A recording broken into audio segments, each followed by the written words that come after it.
God is good. All the time. And all the time. God is good. Amen. Shalom po sa ating lahat. Shalom.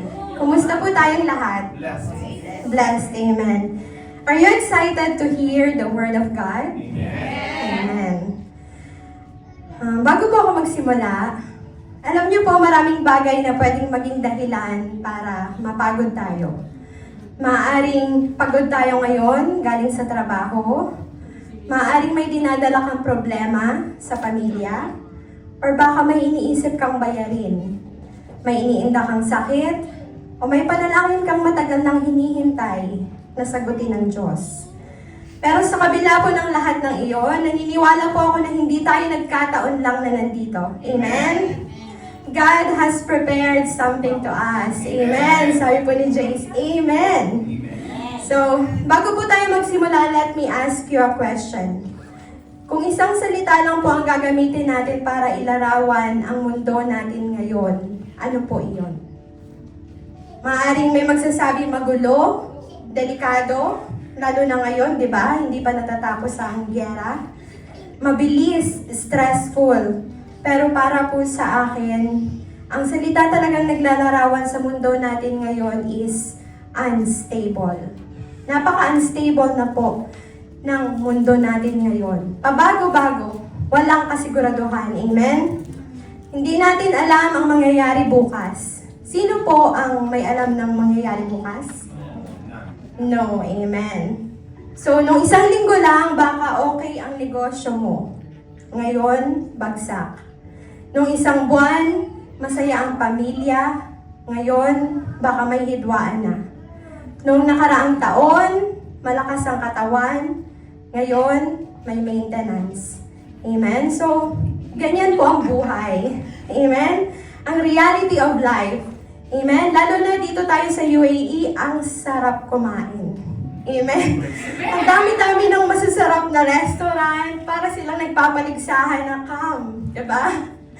Amen. So, minsan, hindi natin namamalayan kung gaano kabilis magbago ang mundo. Amen? May mga taong kasama natin kahapon, ngayon wala na. Amen? May mga pangarap tayo noon na ngayon tila naglaho. May mga pangakong pinanghawakan natin ngayon napako. Kaya marami ang nabubuhay ngayon na puno ng takot. Takot mawalan, takot magkasakit, takot mabigo, takot sa future, at kung minsan, kahit tayo mga Kristiyano, nagiging anxious. Amen? Hindi dahil kulang ang Diyos. Amen? Kundi dahil minsan, mas malakas ang boses ng sitwasyon kaysa sa boses ng Diyos. Kaya ngayong gabi, gusto ko pong sabihin sa inyo, kung ang buhay mo ay nakatayo lang sa mga bagay na nagbabago, siguradong yayanig ka rin. Amen? Pero kung ang pundasyon natin ay ang Panginoon, kahit anong lindol ang dumating. Amen? Marami na po tayong pinagdaanan. Amen? Mula noon hanggang ngayon, and praise be to God, papalapit na po ang ating 12th year anniversary. Amen. Amen? So kahit anong bagyong maranasan mo, kahit anong bagyo pa yan, kung ang pundasyon mo ay ating Panginoon, hindi ka matitinag. Amen. Amen? Because our stability does not come from our circumstances. Our stability comes from God's character. Amen?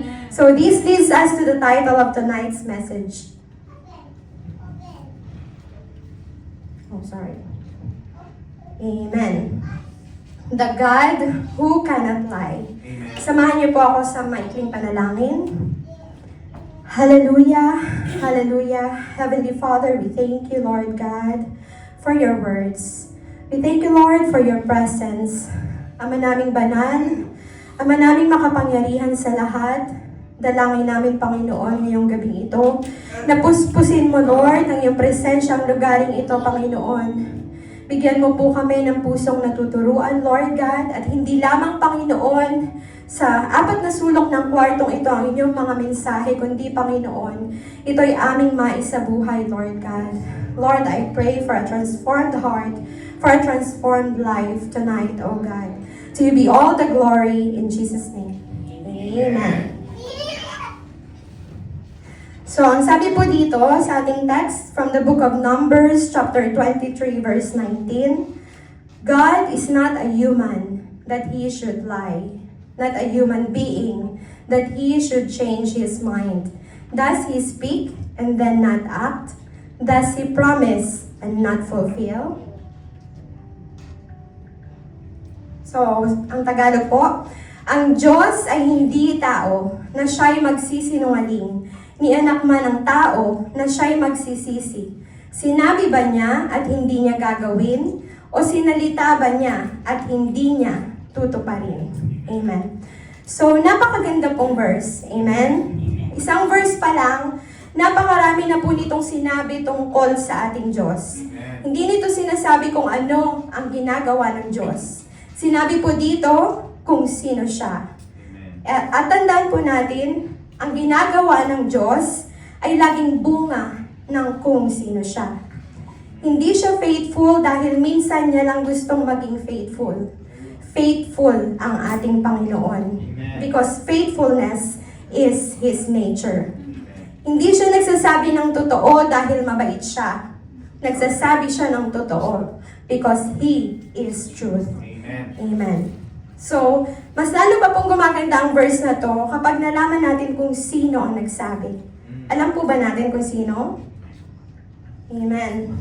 So, hindi po si Moses, hindi po si David, hindi rin isang apostol ang nagsabi nito. Ang nagsabi po nito ay isang paganong propeta, si Balaam. Amen. So, the truth from an unlikely source. This story po happened during the time nung si King Balak hired the prophet Balaam to curse Israel. Si King Balak, siya po yung king ng mga Moab or Moabites. And then Balaam tried, but God only allowed blessings to come out. In the midst of this drama, Balaam reveals the true nature of God. Amen. At ito po ang nakakagulat, hindi po siya Israelita.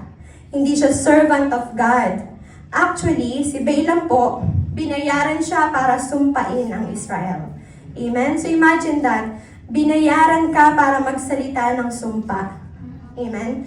Pero lumabas sa bibig mo, blessing. Bakit?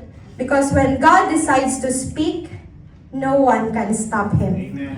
3 beses siyang sinubukang papuntahin ni Balak sa iba't ibang lugar para sakaling magbago ang isip ng Diyos. Gusto niya sumpain talaga ang Israel. Amen? Sabi ni King Balak kay Balaam. Pero 3 beses din ang lumabas. Isa sa pinakamagandang declaration niya ay ito. God is not a man that He should lie. Amen? So, napakagandang reminder po para sa atin. Hindi kailangan perfect ang messenger. Amen? Ang pinapakita po ng Lord dito sa atin, hindi kailangang perfect. Amen? Example po ako, I'm not perfect. Amen? Ako po ay nagpapagamit lamang sa ating Panginoon. Amen? Pero, ang word ng Panginoon will and always will be perfect.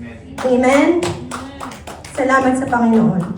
So, kung nagamit ng Diyos ang isang sakim na propeta, mas lalo niyang magagamit ang bawat isa sa atin. Amen? Ang tanong lang po, are you willing na magpagamit sa Panginoon? Or hanggang kailan ang hihintayin mo para gamitin ka ng Panginoon? Amen? Hihintayin mo ba na nakaratay ka na sa higaan, hindi ka na makagalaw, saka mo ma-realize na, Lord, gusto ko pong magpagamit sa'yo. Amen? So, hindi po hadlang ang ating imperfection. Kapag gusto ng Diyos na magsalita, magsasalita siya. Amen? Pero bakit ba napakahalaga ng verse na to? Because we live in a world full of broken promises. So, ito po yung mga example ng mga broken promises. The friend who forgot their commitment. The politician who broke a campaign promise. The company that changed its terms. Amen? Praise God. So, lahat po tayo nakaka-relate dito. Amen? Especially doon sa the politician who broke a campaign promise. Sa dami po lang nangyayari ngayon sa Pilipinas, makikita natin na lahat sila nagsisisihan, bangayan dito, bangayan doon, and hanggang sa pilit nilang tinatakpan yung main issue. Amen? And ito yung pangatlo din, the company that changed its terms. Marami sa panahon ngayon, lalo na dito, di ba, sa sitwasyon natin, we are sa gera, amen, maraming mga company na nagbago na ng terms. Ang sabi po dito, human nature, even at its best, is prone to forgetfulness, lack of power, and sometimes outright deceit. Amen. So, ilang beses ka na po bang napangakuan? Ang sabi, I'll always be there, pero nawala. Amen? I'll never leave you, pero iniwan ka. So, makaka-relate dyan yung may mga single, may mga exes. Amen? And, promise, babayaran kita. Pero hanggang ngayon, wala pa rin. Amen? Minsan, hindi lang ibang tao, tayo rin. Tayo rin mismo nakakapagpangako tayo. Ilang beses na tayo nagsabi, Lord, simula bukas magda-devotion na po ako. Pero pagdating ng bukas, nakalimutan. Amen? Lord, hindi na po ako babalik sa kasalanang iyon. Pero pagdating ng temptation, amen, bumalik ulit. So, ganyan po ang tao. Hindi sa lahat ng pagkakataon sinungaling tayo, pero limitado tayo. Amen? Nakakalimot tayo, nawawalan tayo ng kakayahan. Minsan, talagang nagkakasala tayo. At dahil sanay tayong masaktan ng tao, akala po natin, ganon din ang Diyos. Amen? Kapag matagal lang hindi sinasagot ang prayer, iniisip natin, baka nakalimutan na ako ng Diyos. Kapag may problema, iniisip natin, baka iniwan na ako ng Diyos. Amen? Kapag matagal ang paghihintay, akala natin, nagbago ba ang isip niya? Amen? Marami tayong mga tanong minsan di po ba? Lalo na kapag matindi yung pinagdadaanan natin sa buhay. Pero ang sabi po ng Bible, God is not like us. Amen. Amen? Hindi siya tao. Hindi siya nagsisinungaling. Hindi siya nagbabago ng isip dahil sa mood. Hindi siya nangangako ng hindi niya kayang gawin. At iyan ang dahilan kung bakit kahit magbago ang buong mundo, pwede kang magkaroon ng kapayapaan. Amen? Hindi dahil stable ang buhay, kundi dahil stable ang ating Panginoon. Amen. Praise God. Sige po, palakpakan po natin ang faith. Praise God. So, ngayong gabi po, pag-aaralan natin ang tatlong matitibay na, ang sabi po dito, 3 unshakable pillars of God's character. Amen? Tatlong bagay na kapag naintindihan mo, hindi ka na madaling matinag or matitinag ng problema. Mababasa po natin yan sa ating text ngayong gabi, Numbers 23:19, na ang Diyos ay number 1, the God of truth or the pillar of truthfulness. God does not lie. Pangalawa, the unchanging God or the pillar of immutability. God does not change His mind. At pangatlo, the God of power or the pillar of omnipotence. God has the power to fulfill. So kapag pinanghawakan mo po ang tatlong katotohanan ito, kahit magulo ang mundo, may kapayapaan sa puso mo. Amen. Because your life is anchored not on circumstances, but on the God who cannot lie. Amen. Amen? So, pillar number 1, the God of truth. God is not a human that He should lie. So, let's start with the first truth po about our God. Sabi po dito, God is not a human that He should lie. Amen? So, napakasimple po ng statement na ito, pero napakalalim. Hindi po sinabi ng Bible na God chooses not to lie. Amen? Ang sabi dito, God cannot lie. May malaking pagkakaiba po yun. Amen? Tayo kasi kaya nating magsinungaling. Amen? May choice tayo. Pwede tayong magsabi ng totoo, pwede rin tayong hindi magsabi ng totoo. Amen? Pero ang Diyos, hindi po siya nagsisinungaling. Amen. Hindi dahil may batas na sinusunod siya. Hindi rin dahil baka mahuli siya. Hindi rin dahil natatakot siya. Hindi siya nagsisinungaling dahil imposible itong gawin ng kanyang banal na kalikasan. Amen? Katulad po ng araw, hindi mo pwedeng sabihin, pipiliin ang araw na hindi magbigay ng liwanag. Amen? Hindi. Dahil ang liwanag, ang likas nitong ginagawa. Amen? So, ganito rin po ang ating Diyos. Truth is not merely something He speaks. Truth is who He is. Amen? Kaya ang bawat salita niya ay mapagkakatiwalaan. So, why do we lie? Ito po. Number 1, to protect ourselves. Fear. Amen? Kung magiging honest po tayo sa ating mga sarili, lahat po nang nandito nakapagsinungaling na. Amen? Baka nga kanina lang may sinungalingan tayo. But I pray na bago na po tayo ng ating Panginoon. Amen? Whenever we feel like lying, alam niyo po, pag tayo ay isang Kristiyano na, parang lagi nang may tumutusok sa puso natin di ba? Lagi na tayong kino-convict na no, it's not good. Amen? So, minsan, maliit lang, minsan, malaki. Amen? Maliit man o malaki, ang kasinungalingan ay kasinungalingan. Amen? Pero, bakit ba tayo nagsisinungaling? Ang sabi po dito, una, dahil sa takot. Kapag may nagtanong, ginawa mo ba ito? Ang unang sagot natin, hindi ako. Di ba? Parang defensive tayo kaagad. Minsan nga, hindi ka pa natatanong, hindi ka na kaagad. Hindi mo pa alam yung tanong, defensive ka na. Amen? Or minsan naman, ang lagi nating sagot, kasi ganito, kasi ganyan, di ba? Pero hindi natin inaamin. Amen? Mas madaling mag-amin kaysa magsinungaling. Amen? Pero bakit?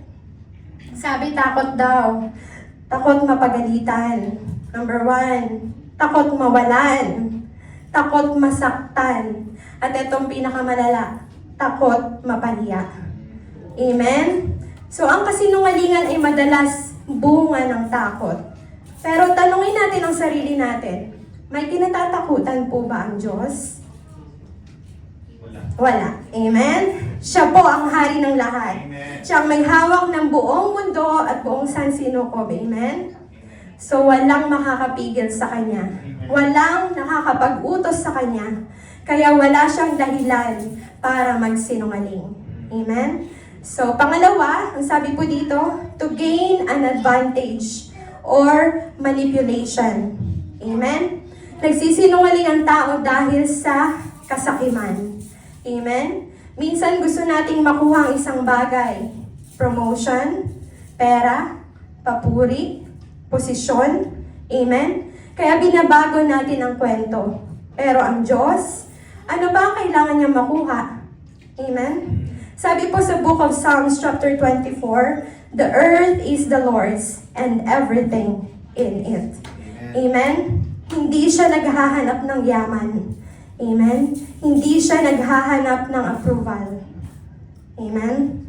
Hindi siya naghahanap ng kapangyarihan. Hindi siya naghahanap ng kahit na anuman dahil siya ang nagmamay-ari ng lahat. Amen? Ikatlo, ang sabi po dito, because we are weak or over-promising. Nagsisinungaling tayo dahil limitado tayo. May mga pagkakataong nangako tayo ng buong puso, hindi dahil gusto nating manloko, kundi dahil hindi natin kinaya. May nagsabi, susunduin kita. Amen? Pero nasira ng sasakyan. Amen? May nagsabi, tutulungan kita. Pero siya mismo nawala ng trabaho. Amen? May nagsabi, hindi kita iiwan. Pero dumating ang sitwasyong hindi niya kinaya. Amen? Hindi palaging masama ang tao. Minsan, limitado lang po talaga tayo. Amen? Pero ang Diyos, hindi po siya limitado. Kung ano ang pinangako niya, may kapangyarihan siyang gawin iyon. Amen? Why God cannot lie? Ang sabi po dito, He has nothing to fear. He has nothing to gain by deceit. He has no weakness. Amen? Kaya kapag nangako po ang Diyos, hindi po tayo dapat magduda. Isipin po natin, kapag ang Diyos ay nagsabi ng isang salita, hindi po ito opinion. Amen? Hindi iyon possibility, hindi rin prediction. It's a certainty. Amen? Kapag sinabi niyang, I will never leave you, hindi po yun depende sa mood niya. Amen? Kapag sinabi niyang, I forgive you, hindi po iyon pansamantala.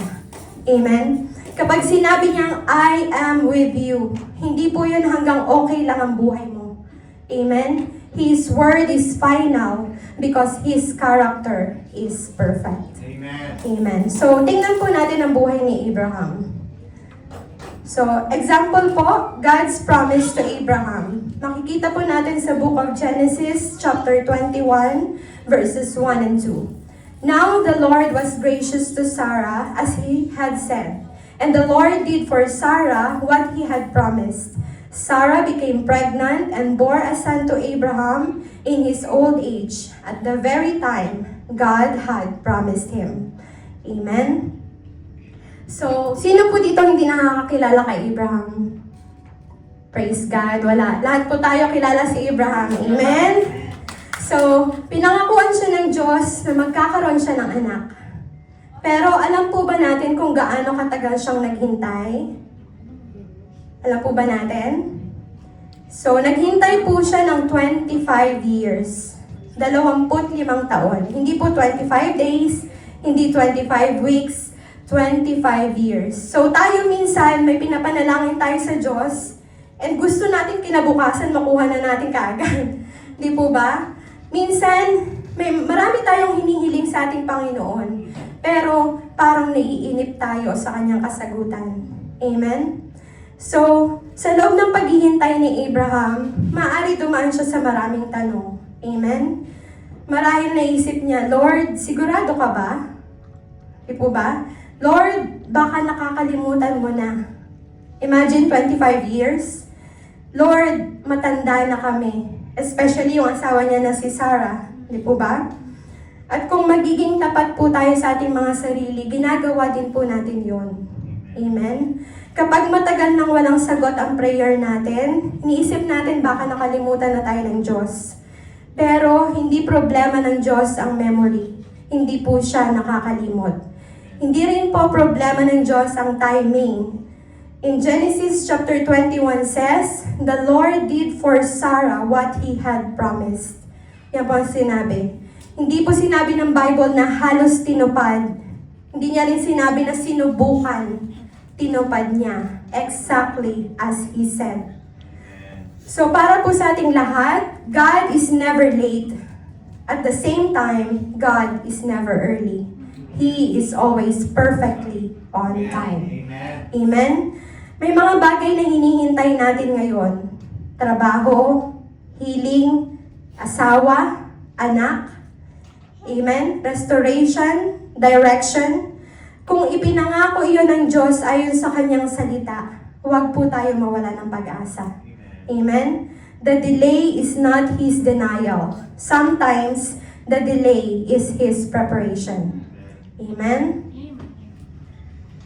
So, basahin po natin sa Titus, chapter 1, verse 2, in hope of eternal life, which God, who does not lie, promised before the beginning of time.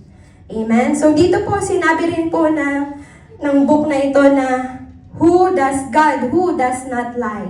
Amen? Who cannot lie? Hindi sinabing rarely lies or hindi rin po sinabing doesn't usually lie. The Bible says, cannot lie or does not lie. Amen? Kung ang Diyos ay kayang magsinungaling kahit isang beses, wala na po tayong pag-asang panghahawakan. Amen? Paano niyo po malalaman kung totoo ang John 3:16? Amen? Paano mo malalaman kung babalik si Jesus? Paano mo malalaman kung may langit? Kung tunay ang kapatawaran. Amen? Pero salamat po sa ating Panginoong Diyos. Hindi nakasalalay ang kaligtasan natin sa emotions natin. Hindi rin sa opinyon ng tao. Nakabatay ito sa Diyos na hindi kayang magsinungaling. Amen. Amen. Praise God. So, sabi po sa book of Hebrews, chapter 6, verse 18, God did this so that by two unchangeable things in which it is impossible for God to lie, we who have fled to take hold of the hope set before us may be greatly encouraged. Amen. Sabi po ng writer ng Hebrews, it is impossible for God to lie. So notice the word, impossible. Amen? May mga bagay na imposible sa tao, pero may bagay ding imposible sa Diyos. Amen? Hindi dahil kulang siya sa kapangyarihan, kundi dahil taliwas iyon sa kanyang banal na kalikasan. Impossible for God to lie. Amen? Kilala po ba natin yung father of lies? Amen. Amen. So, siya lang po yun. Pero ang Lord, it is very, very impossible for Him to lie. Amen? Hindi kayang gumawa ng kasalanan ang Diyos. Hindi kayang maging unfair ang Diyos. At hindi kayang magsinungaling ang Diyos. Amen? Kaya kapag dumating ang kaaway at bumulong, hindi ka na mahal ng Diyos. I-rebuke mo. Minsan naririnig natin yun, hindi ka naman mahal ng Diyos. Ang bad-bad mo nga eh. Di ba? So rebuke mo, sabihin mo sinungaling ka, hindi yun ang sinabi ng Diyos sa akin. Amen? Kapag sinasabi ng kaaway, wala ng pag-asa. Rebuke mo ulit. Amen? Hindi yan ang pangako ng Panginoon. Amen. Amen? Because God's word is more reliable than my emotions. God's word is more reliable than my circumstances. God's word is more reliable than my fears. Amen? So, ang tanong, kaninong salita ang mas madalas mong pinaniniwalaan? Amen? Ang sinabi ba ng doktor? Ang sinabi ng boss? Ang sinabi ng social media? Ang sinasabi ng isip mo? Ang sinasabi ng chismis? O ang sinasabi ng Diyos? Amen? Hindi ko po sinasabing huwag nating pakinggan ang mga tao. Amen? Pero tandaan po natin, ang salita ng tao ay limitado. Amen? Ang salita ng Diyos ay walang hanggan. Amen? Kapag magkasalungat ang opinyon ng mundo at ang sinasabi ng Diyos, kanino ka maniniwala? Amen? Kaya ngayong gabi, kung may pangako ang Diyos na matagal mo nang hinihintay, huwag mong sukuan. Amen? Kung may panalangin kang tila hindi pa nasasagot, magpatuloy ka. Kung pakiramdam mo ay tahimik ang langit, manatili kang tapat. Amen? And remember this, God's silence does not mean God has stopped working, Amen? Behind every delay is a God who cannot lie. Amen? Behind every unanswered prayer is a God who is preparing something greater. Amen. At kung may isang bagay na gusto kong iuwi natin lahat ngayong gabi, ito po iyon. People may fail you. Amen? Which is palagi. Amen? Even sarili natin eh. Di po ba? Lagi tayong nafe-fail ng mga sarili natin. Your feelings may deceive you. Your circumstances may change. But God will never lie to you. Kaya kung may hahawakan kang isang bagay sa mundong pabago-bago, hawakan mo ang salita ng Diyos. Amen? Because when everything else is shaking, His word remains true forever. Amen? Pero paano po natin malalaman ang katotohanan kung hindi po tayo nagbabasa? Kung hindi po tayo nakikinig? Amen? Ang sinasabi po sa atin is that ugaliin po natin. Hindi lamang ugaliin, isa buhay, isa puso po talaga natin. Hindi yung basta lang tayo makapagbasa ng Bible, pero isa puso. Amen? And pillar number 2, the unchanging God. Not a human being that He should change His mind. Amen. Sabi po ng Numbers 23:19, God is not a man that He should lie, nor a son of man that He should change His mind. So, napakaganda po ng pangalawang katotohanan na ito. Amen? Ang sabi po dito, hindi lamang nagsasabi ng totoo ang Diyos, hindi rin siya nagbabago. Amen? At gusto ko pong linawin ito. Hindi po ibig sabihin na ang Diyos ay parang bato na walang emosyon. Hindi ibig sabihin na wala siyang pakialam. Hindi rin po ibig sabihin na hindi siya kumikilos. Ang ibig sabihin po nito ay ang kanyang karakter, ang kanyang pag-ibig, ang kanyang kabanalan, at ang kanyang mga pangako ay hindi nagbabago. Amen? Tayo kasing mga tao, pabago-bago. May araw, masaya tayo. Amen? May mga araw na parang ayaw natin kumausap ng kahit na sino. Kahit sarili natin, ayaw natin kausapin minsan. Di ba? Gusto na natin matulog. May mga araw na puno tayo ng faith. Kinabukasan, puno naman tayo ng takot. Amen? May mga araw na gusto nating maglingkod. We are really on fire with the Lord. Amen? May mga araw naman na gusto na nating sumuko. Amen? Totoo po ba o hindi? Amen. So, tayo po ay madaling maapektuhan ng sitwasyon. Kapag may bonus, praise God. Amen? Happy. Kapag may problema, Lord, nasan ka? Amen? Kapag maganda ang takbo ng buhay, God is good. Amen?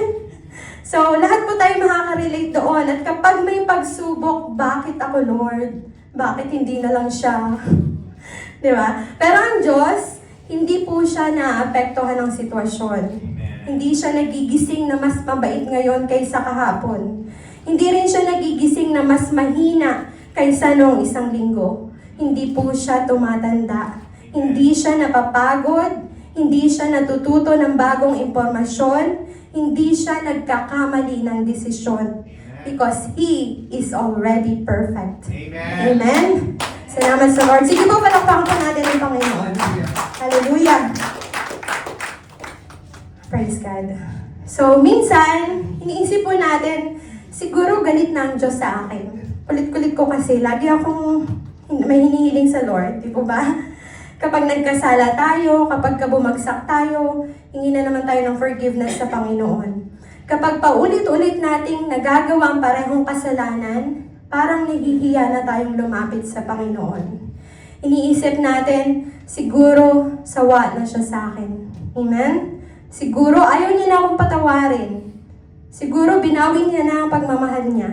Amen? Pero tanungin po natin ang Bible. May verse po ba nagsasabi na nagsasawa ang Diyos sa kanyang mga anak? Wala. Amen? Ang meron ay, ang sabi po sa Malakay chapter 3 verse 6, I, the Lord, do not change. Amen. Amen? Hindi nagbabago ang Diyos. Kung mahal ka niya kahapon, mahal ka pa rin niya ngayon. Amen. Amen?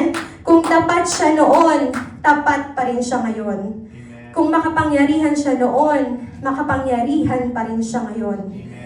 At ito po yung best example. Sabi po dito, does God ever change His mind? The Bible mentions God relenting. Ito po yung kay Jonah and sa Nineveh. Amen? This is not a change in His character, but a change in His dealings based on a change in us. So, yung analogy po is, the sun doesn't change when you walk into a cave. Your location does. When God seems far, we have moved. Amen? So, meron pong nagsasabi, pero hindi ba nagbabago ang isip ng Diyos sa Nineveh?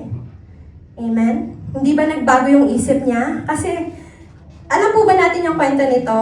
Kwento ni Jonah? Amen. So, sinabi po ng Diyos kay Jonah, pumunta ka sa Nineveh. Sabihin mo sa kanila na darating ang paghahatol. Noong una, matigas ang puso ng mga tao. Amen? Pero nang marinig nila ang babala, ano po ang ginawa nila? Amen? Nagsisi sila. Nag-ayuno sila. Meaning nag-fasting, nagpakumbaba sila. Amen? At ano po ang ginawa ng Diyos? Hindi niya sila winasak. Amen? Kaya may mga nagsasabi, oh, nagbago pala ang isip ng Diyos. Amen? Pero hindi. Ang nagbago ay ang mga tao. Hindi ang Diyos. So, halimbawa po, lumabas ka sa ilalim ng araw. Mainit. Amen? Lalo na ngayon, 46, 47, 48 degree outside. Di ba? Napakainit. Pagkatapos, pumasok ka sa lilim. Lumamig. So, ang tanong po, nagbago po ba ang araw? Hindi. Amen. So, ikaw ang lumipat ng pwesto. Amen? So, ganito rin po ang ating Diyos. Kapag lumalayo tayo sa Kanya, nararanasan natin ang disiplina. Amen? Kapag bumabalik tayo sa Kanya, nararanasan natin ang awa. Amen? Hindi nagbago ang Diyos. Siya pa rin ang Diyos ng kabanalan. Siya pa rin ang Diyos ng habag. Amen. Ang sabi po sa Book of James, chapter 1, verse 17, "Every good and perfect gift is from above, coming down from the Father of heavenly lights, who does not change like shifting shadows." Amen. Sinabi po dito na who does not change like shifting shadows. Napakaganda po ng larawan na ito. Amen? Alam niyo po ba yung anino? Amen? So, nagbabago po yung anino. Sa umaga, mahaba. Sa tanghali, maikli. Sa hapon, mahaba ulit. Bakit? Amen? Dahil gumagalaw ang araw. Pero ang sabi ng Bible, sa Diyos walang shifting shadow. Hindi siya pabago-bago, hindi siya inconsistent, hindi siya unpredictable. Hindi mo kailangan manghula kung mabait siya ngayon. Amen? Hindi mo kailangan isipin kung baka nagbago na ang plano niya para sa iyo. The God who called you is the same God who is keeping you. Amen? So, katulad po ng sinabi dyan, who does not change like shifting shadow, ganyan po ang ating Panginoon. Amen? Hindi siya nagbabago. His love is not based on His emotions. Amen? His love flows from His unchanging nature. Amen? Kaya kahit nagbabago ang panahon, hindi nagbabago ang Diyos. Amen? Nagbabago ang ekonomiya, ang gobyerno, ang kalusugan, ang relasyon, ang edad, ang trabaho, ang damdamin, pero hindi ang Diyos. Amen? Kaya kung gusto mong magkaroon ng stability, huwag mong itali ang puso mo sa mga bagay na nagbabago. Amen? Itali mo ito sa Diyos na hindi kailanman nagbabago. Amen? So, ang tanong, anong pinanghahawakan mo ngayon? Trabaho ba? Savings? Business? Relationship? Health? Lahat po ng iyan ay maaaring mawala. Amen? Hindi ko po sinasabing masama ang mga yon. Amen? Blessings po ang mga yon. Pero hindi sila pwedeng maging foundation ng buhay mo because blessings change. But the blesser never changes. Amen? Napakaganda po ng paalalang ito para sa atin. Amen? Kasi minsan, mas kumakapit tayo sa blessings kaysa sa Diyos. Kapag nawala ang blessing, nawawala ang peace natin. Amen? Pero kapag ang Diyos ang kapit mo, kahit mawala ang blessing, may peace ka pa rin. Amen? Bakit? Dahil alam mo kasama mo ang Diyos. Amen? So, ang problema minsan, gusto nating makita agad ang ginagawa ng Diyos sa buhay natin. Amen? Madali tayong mainip, madali tayong mabagot, mabored. Amen? Gusto nating maramdaman agad ang sagot. Pero kahit hindi natin siya nakikita, He is still there. Amen? Hindi nagbabago ang presensya niya dahil lang hindi mo ito nararamdaman. Amen? Hindi nagbago ang pagmamahal niya dahil lang tahimik siya. Hindi nagbago ang pangako niya dahil lang matagal ang paghihintay. Baka may dumadaan ngayon sa pagsubok. Amen? Baka iniisip mong, Lord, pareho ka pa rin ba? Ang sagot po ng Bible ay yes. Amen? Pareho pa rin ang Diyos na nagbukas ng Red Sea. Amen? Ang Diyos na nag-ingat kay Daniel. Ang Diyos na bumuhay kay Lazarus. Amen? Ang Diyos na nagpadala ng kanyang anak para iligtas tayo. Amen? At pareho pa rin siyang Diyos na kasama natin ngayong gabi. Amen? Kaya wag mo pong husgahan ang karakter ng Diyos base sa kasalukuyan mong sitwasyon. Amen? Sa halip, husgahan mo ang sitwasyon mo base sa hindi nagbabagong karakter ng Diyos. Amen?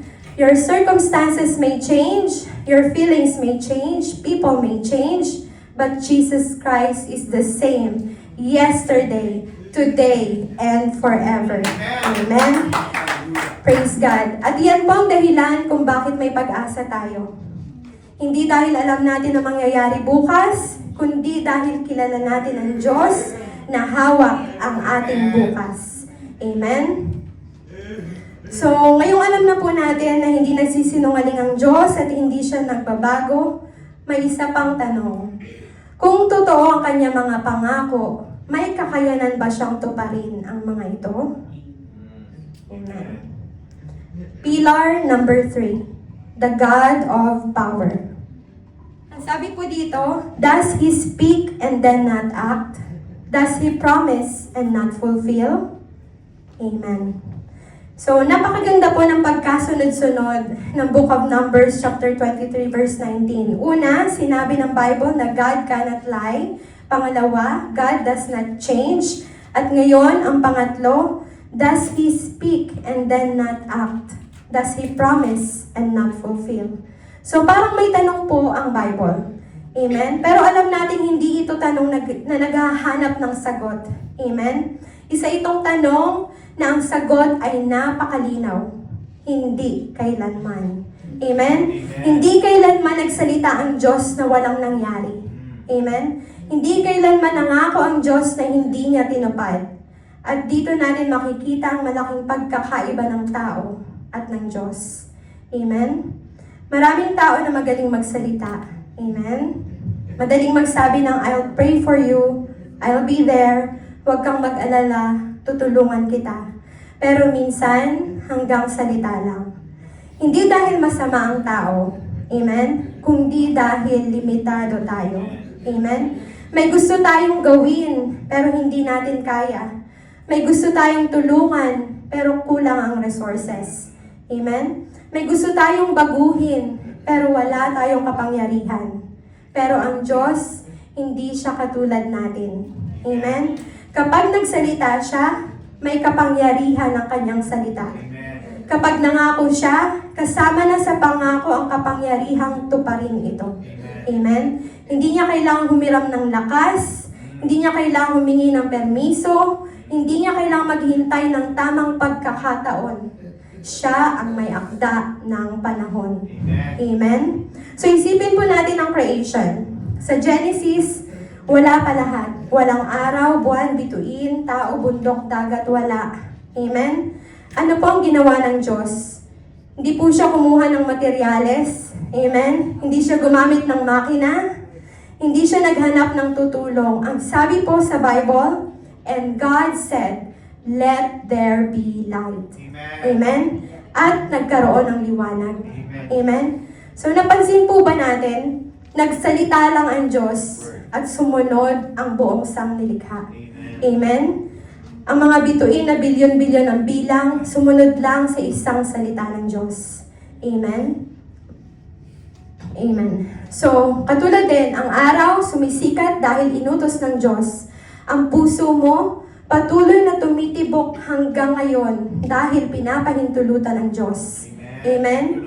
Kung ang Diyos ay may kapangyarihang likhain ang buong universe sa pamamagitan lamang ng kanyang salita, may kakayahan din siyang tuparin ang bawat pangako niya sa iyong buhay. Amen? At ang pinakamalaking patunay, hindi po ang creation, kundi ang kaligtasan. Amen?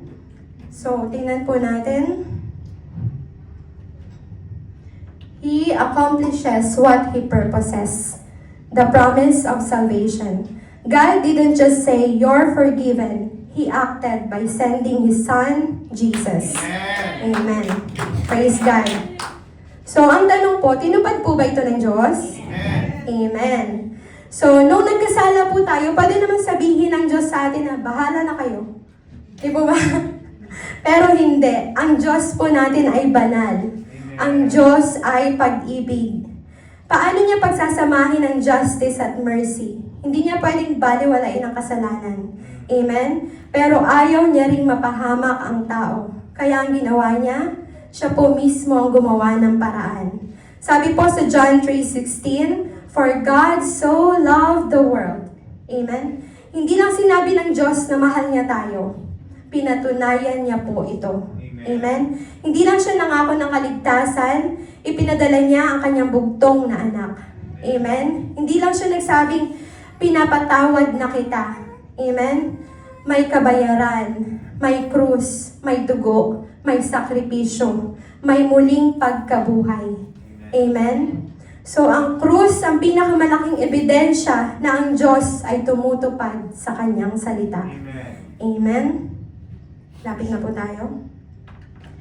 Sabi po sa Book of Romans, chapter 8, verse 32, He who did not spare His own Son, but gave Him up for us all, how will He not also, along with Him, graciously give us all things? Amen? So, napakaganda po ng logic dito ni Paul. Sabi niya po, He who did not spare His own Son, but gave Him up for us all. Di po ba?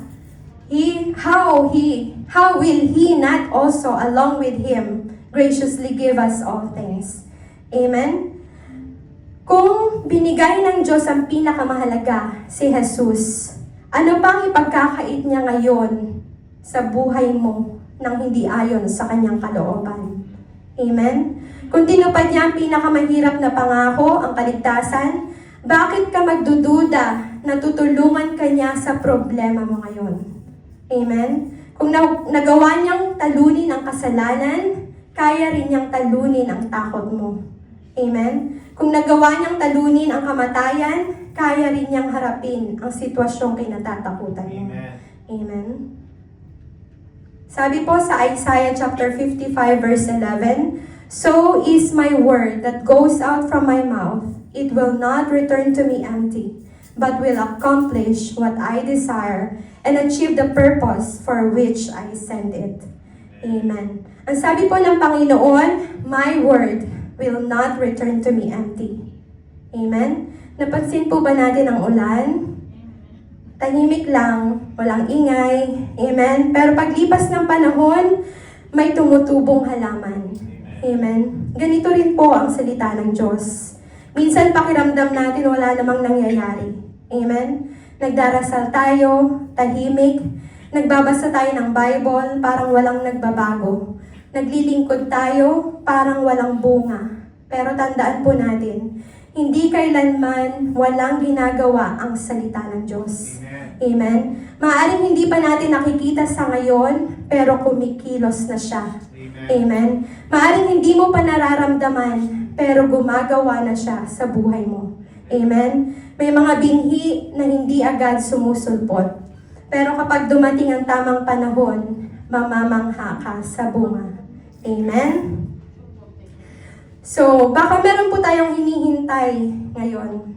Amen? Sino po yun? Ano po yun? Healing, promotion, katulad ng sabi ko kanina. Naghihintay ka ng asawa, naghihintay ka ng anak, direction sa buhay, amen, provision. So, wag po nating sukatin ang katapatan ng Diyos gamit ang ating relo. Amen? God's clock is different from ours. Hindi po siya nahuhuli. Hindi rin siya nagmamadali. He is always on time. Amen? Ano po ang imposible sa buhay mo ngayon? May sakit ba na tila wala ng pag-asa? May relasyon bang parang hindi na maaayos? May anak bang matagal mo nang ipinagdarasal? Or may pintuan bang paulit-ulit na nagsasara? Amen? So ngayon, baguhin po natin ang ating tanong. Hindi na posible ba ito? Ang tama pong tanong ay, may ipinangako ba ang Diyos tungkol dito? Amen? Dahil kung ipinangako niya, kasama na sa pangakong yon ang kapangyarihang tuparin ito. Amen? Hindi mo kailangang alamin kung kaya ng Diyos. Alam na natin ang sagot. Amen? Nakita na natin ang karakter ng ating Diyos. Amen? Ang kailangan lang natin alamin ay ano ang sinasabi ng kanyang salita. Amen? Amen. So, sabi ng ating Panginoong Jesus sa krus, it is finished. Amen. Tatlong salita lang pero binago ang kasaysayan. Amen. Nabuksan ang daan patungo sa Ama, natalo ang kasalanan, natalo ang kamatayan, nagkaroon tayo ng pag-asa. Amen? Kaya kapag sinabi ni Jesus, whoever comes to me, I will never cast out. Pwede kang lumapit. Amen? Kapag sinabi niya, I am with you always, pwede kang magtiwala. Amen? Kapag sinabi niya, I go to prepare a place for you, pwede kang umasa. Because our God never speaks empty words. Every promise is backed by His infinite power. Amen. So, dito na po tayo sa conclusion and final thought. We can have absolute peace in a shifting world because our foundation is not in flawed human promises, but in the flawless character of God. He is true. He is unchanging. He is powerful. Amen. So, I believe tonight, napakaganda po ng ipinakita sa atin ang salita ng ating Panginoon. Amen. Nagsimula po tayo sa isang tanong, paano tayo magiging matatag sa isang mundong hindi matatag? Amen. At ito po ang sinabi sa atin, the conclusion. Amen. Ang flawless character ng ating Panginoon. He is true, He is unchanging, He is powerful. Amen. So, wag po tayong matakot.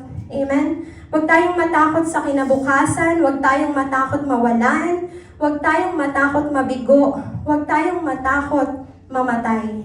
Amen? Hindi dahil mahina tayo, kundi dahil yung seguridad na meron tayo nasa ating Panginoon. Amen?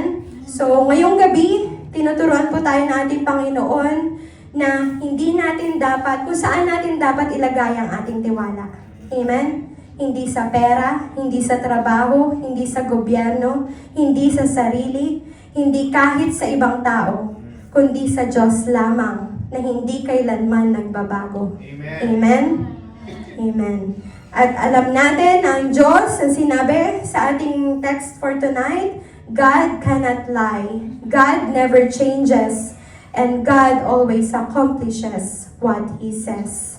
Amen? Amen. So, ano po ang gagawin natin? Amen? May last question pa. Anong kailangan natin gawin ngayong alam na natin? Amen? Dahil ang Word of God ay hindi lang para dagdagan ang ating kaalaman. Amen? Ang tunay po na layunin ng salita ng Diyos ay baguhin ang ating puso. Amen. Amen? Kaya ano na po ang pinanghahawakan mo ngayon? Kung kanina inisip natin pera, relationship, health, di po ba? So kapag nawalan ka ng trabaho, may peace ka pa rin ba? Praise God. Praise God. Kapag bumagsak ang negosyo, mananatili ka pa rin bang nagtitiwala sa Diyos? Amen. Kapag hindi agad sinagot ang panalangin mo, mananatili ka pa rin bang tapat? Amen. Praise God. Kapag dumating ang pagsubok, kanino ka kakapit? Sa Panginoon. Amen. Praise God. Salamat sa ating Panginoon. So, nawa, ngayong gabi, tayo pong lahat ay may natutunan na sa ating pag-alis mamaya sa kwartong ito, hindi lamang sana nandito lang ang salita ng Panginoon, kundi lagi nating isa puso na kapag humarap tayo sa isang sitwasyon, sa isang problema, lagi nating alalahanin ang kanyang word. Amen. Numbers 23:19. Amen. Amen. Thank you, Lord. God, ang ating Panginoon, ay hindi kailanman nagsisinungaling. Amen. Amen. So, yun lamang po. To God be all the glory. Maraming salamat, Lord, sa iyong mga salita.